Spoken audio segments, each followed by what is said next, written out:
Hello and welcome to Teaching with Tech. If you've been struggling to design properly formatted results tables for your IA report or any other class investigation, then look no further.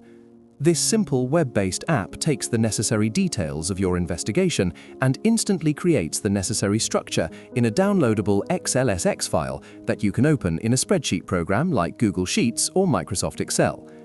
Just enter the details for your independent variable, including units of measurement, and a value for measurement uncertainty, if appropriate. Then you need to set the range of this variable that you will be testing, and the interval at which you will be taking results. Once completed, press Continue.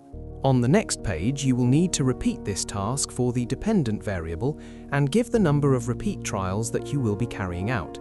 Note that in order to calculate standard deviation, it is advised that you carry out a minimum of 5 repeats.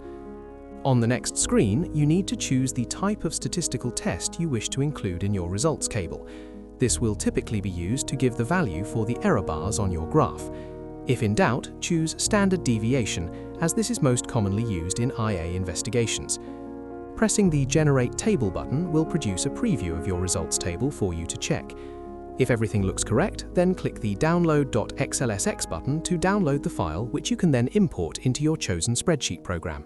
The spreadsheet will be pre-formatted, complete with formulae to calculate the mean result for each increment of your independent variable, as well as either the standard deviation or standard error as appropriate.